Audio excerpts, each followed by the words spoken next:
check or the service is 3 hours old and no questions either. Right, yeah, because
Good afternoon and welcome. So glad to see you. I'm John Sal. I'm the Director of Music Ministries here at Abington Presbyterian Church, and we're delighted to welcome you to this, our 54th season, and excited to have a chance to begin another season together, a year together of gathering in this space for music, for community, and the beauty that our guest artists and community in-house musicians provide.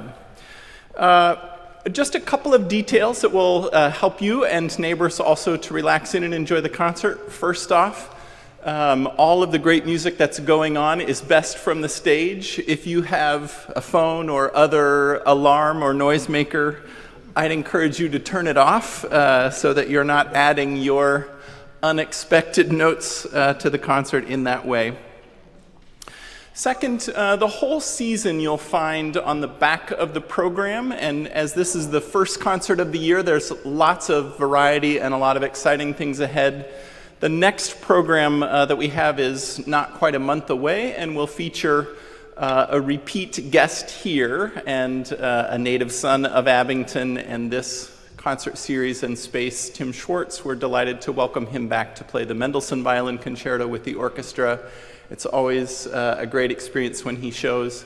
Also, the Dvorak Symphony No. 8, which is a big and wonderful brass play for those of you who are brass fans and specialists. So I hope you'll come back for that, in addition to all of the great opportunities this year to hear good music, maybe even a tuba solo at the children's program in January, if you look ahead a little bit. Second, just a note about the structure of this series. We have for a long time lived under the umbrella of music ministries for the congregation, but as a separately self-funded community artistic series that really relies on the support of patrons like you who are interested to keep music like this available in our community and playing, and those who attend. So inside of the back cover, first, a thank you to those many patrons who have already made gifts either this fall as part of our fundraising campaign or since last December, basically during this calendar year, with our appreciation and gratitude for what that makes possible in our programming.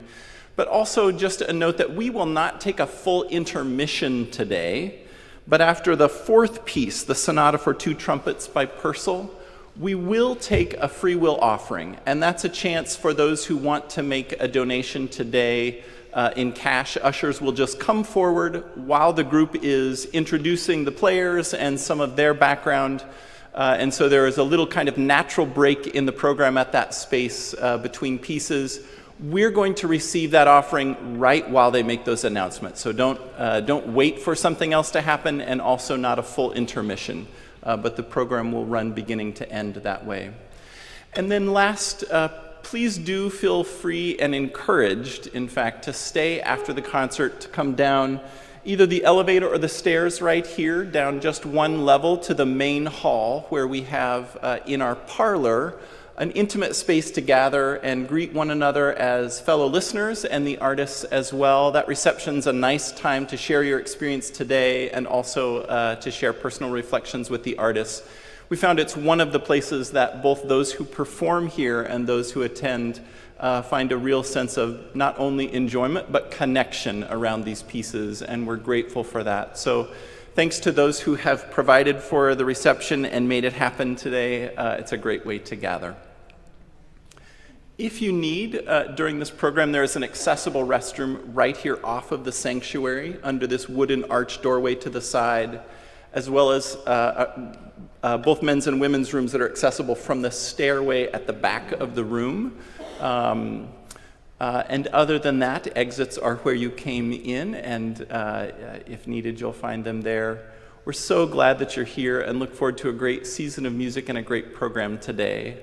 I'm going to invite my colleague, the Reverend Sudie Neeson-Thompson, to come and offer a word of welcome and an invocation to hallow this time of music for us together. And after that invocation, we'll welcome the Mainstreet Brass when she's done with our applause. So glad to have you today, Sudie.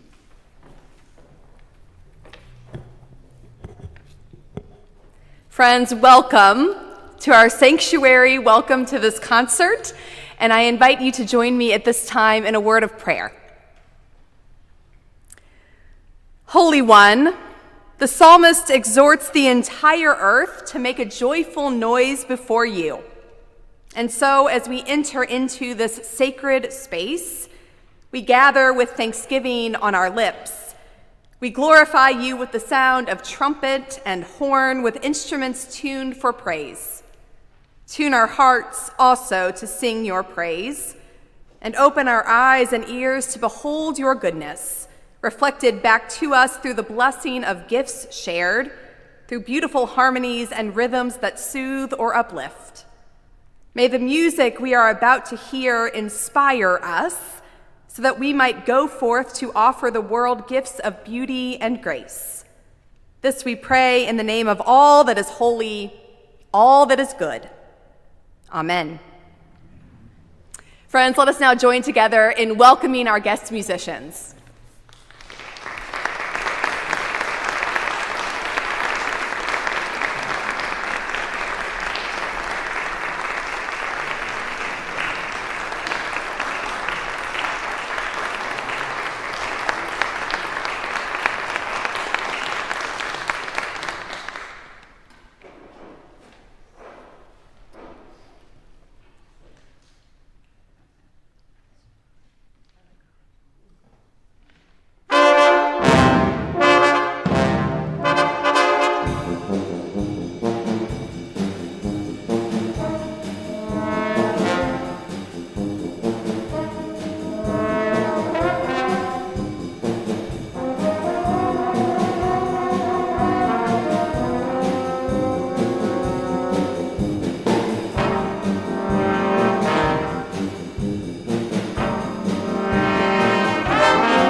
Okay.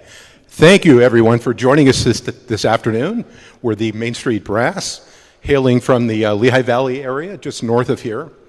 What an honor and a privilege for us to be opening the 54th season here at Music at Abington. We played here, I believe it was about 12 or 15 years ago. It's great to be back. It's such a beautiful space, and this series is such a gift to the community, and it's just a delight to be back here again. I believe the pastor mentioned in the invocation about making a joyful noise. Perhaps you weren't expecting a brass quintet to play spy music to open, but it's pretty joyful, I think. I hope you enjoyed that, a collection of spy tunes from movies and TV programs.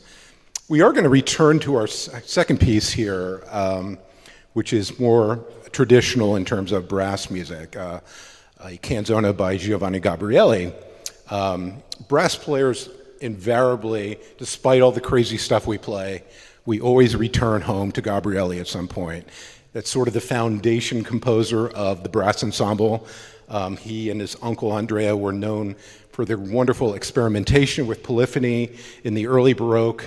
It was a style of music that spread northward into Germany. Heinrich Schütz picked up on that style, and of course that spread to J.S. Bach and the heart and soul of the European Baroque period.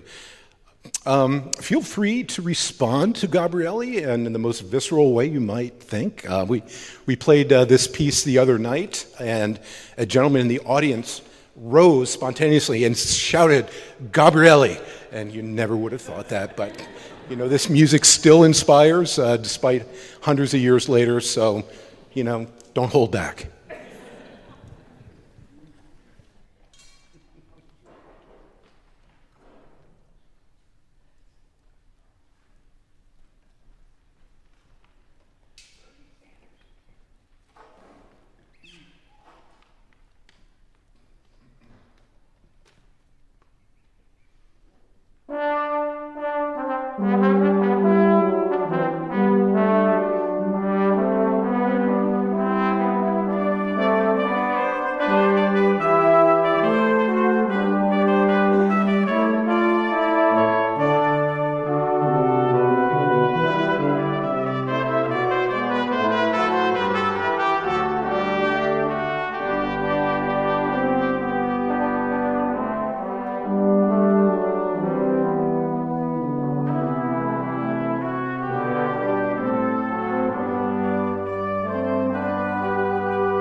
So, do we have any Beatles fans out there?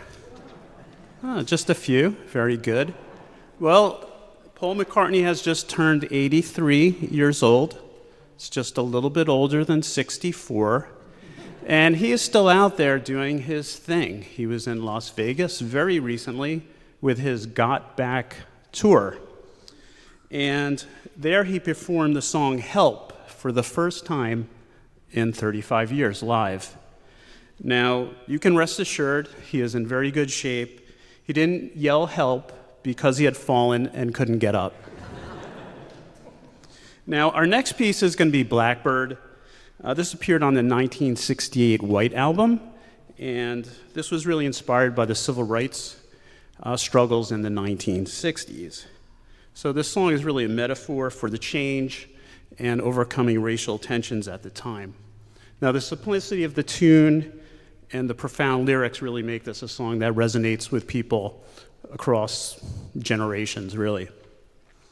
Now, the distinctive guitar introduction to this song, where they played both the low strings and the high strings together, was something that Paul McCartney and George Harrison used to do. They used to call it like a show-off piece. They would just play that little introduction from Bach's Bourrée in E minor.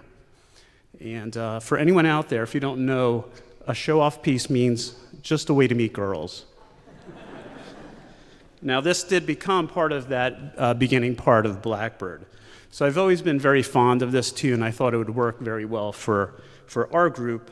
I did slow the tempo down quite a bit. It's slower than the original. And I've added a little bit of material to kind of try to even make it more beautiful, if that's even possible. Now, the great thing about arranging for a group is that you can assign the notes to any instrument at all. And in this piece, I've assigned them to me.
Purcell fans out there?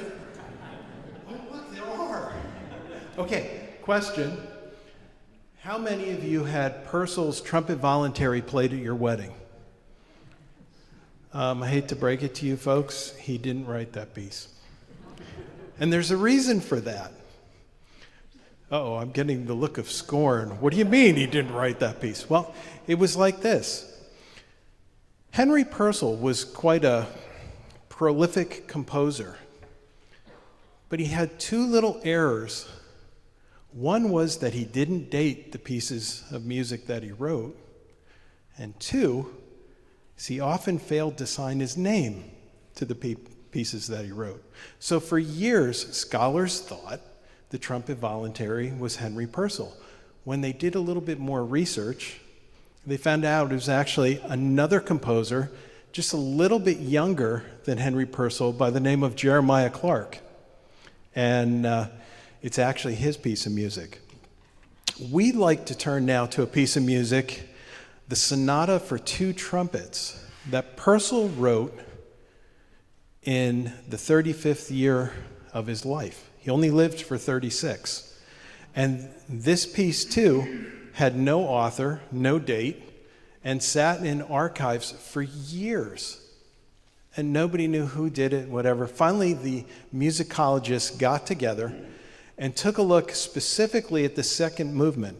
The piece is actually in three movements. It's in the style of an Italian trio sonata for all you music type people, musicies. But the second movement lent itself for them determining that it was actually Henry Purcell who wrote this sonata. Now, originally he wrote it for one trumpet. Tonight we're going to play it with two trumpets, because a lot of the piece itself is antiphonal. So the trumpet solo is echoed in the first violin part from the original. So this evening, either Ed or myself will be the first violin, or will be the solo trumpet. It's up for you to decide which is which. So without anything further, Henry Purcell's Sonata for Two Trumpets.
We won't talk about Thursday night. So while the trumpets get some blood back in their face, because have you noticed there's a lot of focus on the trumpets today, and especially when they arrange these pieces, they tend to focus a lot on themselves.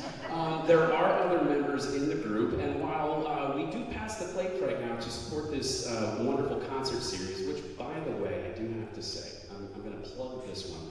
January 25th, I was very pleased to see Tubby the Tuba will be presented here as part of the concert series. So please make sure we support this wonderful series, because not many people program Tubby the Tuba, and as the resident tubist in this group, I highly support the January 25th presentation of Tubby the Tuba. So just wanted to give that plug for you, John. So we love coming to play for you, and we just love to make the connections with the crowd. And so we just want to take a moment for you to get to know us. We are the Mainstreet Brass Quintet, but we would not be who we are without our wonderful percussion. So please welcome on percussion, Mr. Ben Sanchez.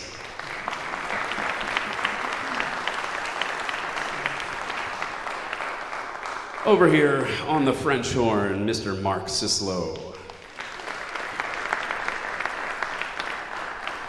And you've already heard him both speak and play, and you've heard his wonderful writing. A wonderful writer for the group, really knows how to capture that sound from the brass. On trumpet, Mr. Ed Hirschman.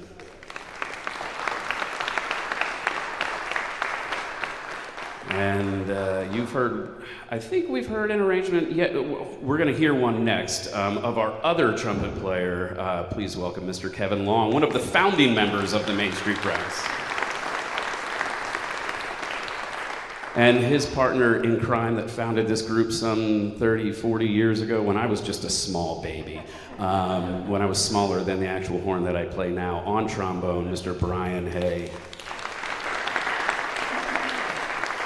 And my name is Alan Frank on the tuba.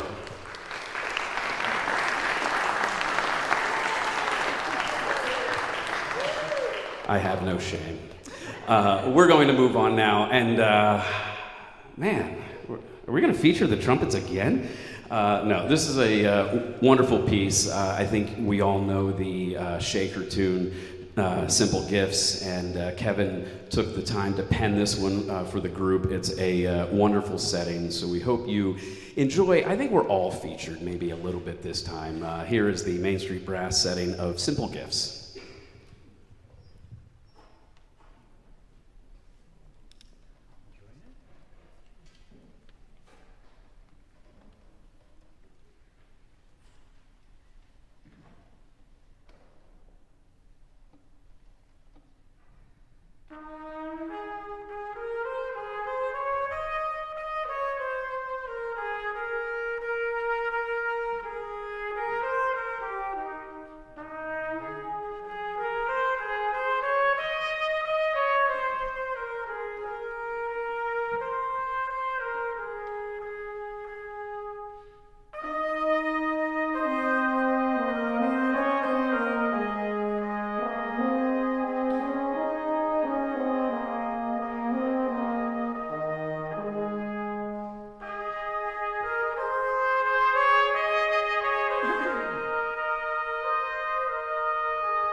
How many of you remember the 1959 Minneapolis Symphony album with the 1812 Overture on it? Did somebody turn off my mic? I might have, when I put it in the clip, I might have turned it off. No. It's me. One second. Okay. We'll start over in a minute, no problem.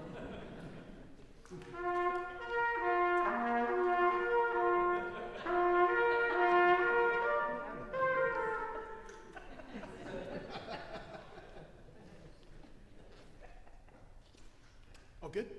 Hello. Well, there we are. Okay. So, let me rewind. I guess I'm the question guy of the group. Can you tell we have this all written down somewhere?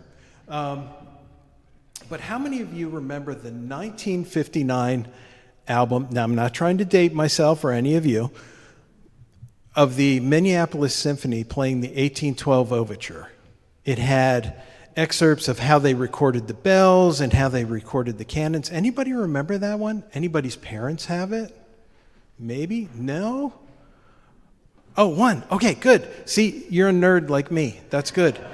Awesome. No, my dad was a former principal trumpeter of the North Carolina Symphony, so I had all kinds of nerdy music in my whole life. But we won't go there at the moment. The other album that was really popular around the same time and made a comeback in the 60s, 1955, The Brave Bulls. It was the music of the Mexican bullfight. Anybody remember that one? No? Oh, I feel so bad. You've been so lost all your lives. There's so much beautiful music on those two albums. I mean, they're really great. Well, we're going to turn to the music of the Brave Bulls. And when you think of a bullfight, you think of very loud, dramatic kind of stuff, right? Au contraire, there's a beautiful lullaby in the middle of the bullfight. Who would have thought? So we're going to turn to that piece of music now. And I want you to sit back, close your eyes, think of a sunny day in picturesque Mexico, right before the bull meets his demise. No, but sit back and enjoy this nice, quiet, subtle lullaby.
The next piece of music that we'd like to perform for you actually started out as a gospel song by a composer of the last name of Showalter, but it became best known within two movies.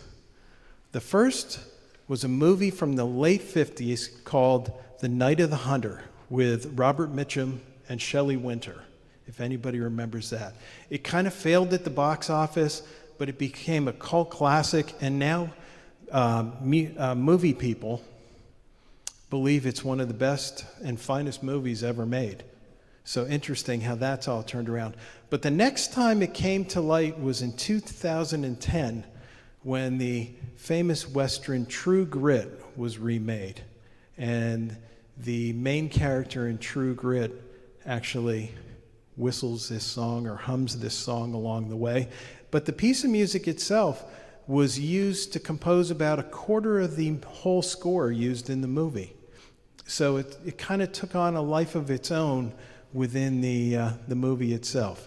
So without anything further, this is Leaning on the Everlasting Arm.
Astor Piazzolla was born in Argentina in 1924, and then later moved with his parents to New York City, immersing himself in the city's vibrant musical culture.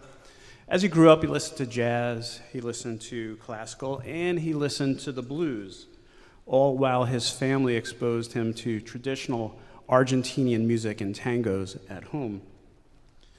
By the 50s, he was highly immersed in classical composition. He was looking to do this as a career. And he went to Paris and he studied with the famous teacher Nadia Boulanger, who had taught the greats like Aaron Copland. We played a Copland piece earlier before. Quincy Jones, and also Leonard Bernstein, so no slouches. While he was taking his lessons, he was really trying to emulate, all the classical composers that he really enjoyed. And Nadia told him, no, I don't want another Bartók. I don't want another Stravinsky. I want to hear Piazzolla. And when he heard this, it really inspired him to go back to his roots of the tango and figure out how he could create something new from that. So blending all of his different styles, jazz, classical, and tango, he came up with what was called the Nuevo Tango. We're going to play one of his most famous pieces right now. That is Libertango. And this piece has been played by and recorded by over 500 different artists. And this is really kind of the pinnacle of that new style. Now, we were doing this at rehearsal the other day, and we were joking around. Now, since today's concert is between September 23rd and October 27th, we've dubbed it the Libra Tango.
Well, thank you.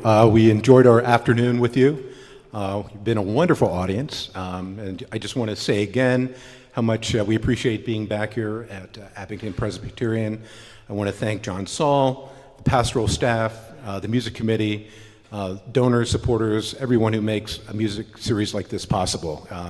It's so important to bring and experience live music. And we thank you so much for being with you. We would like to close things out with a musical that probably does not get the airtime it deserves, but here's Hey Big Spender.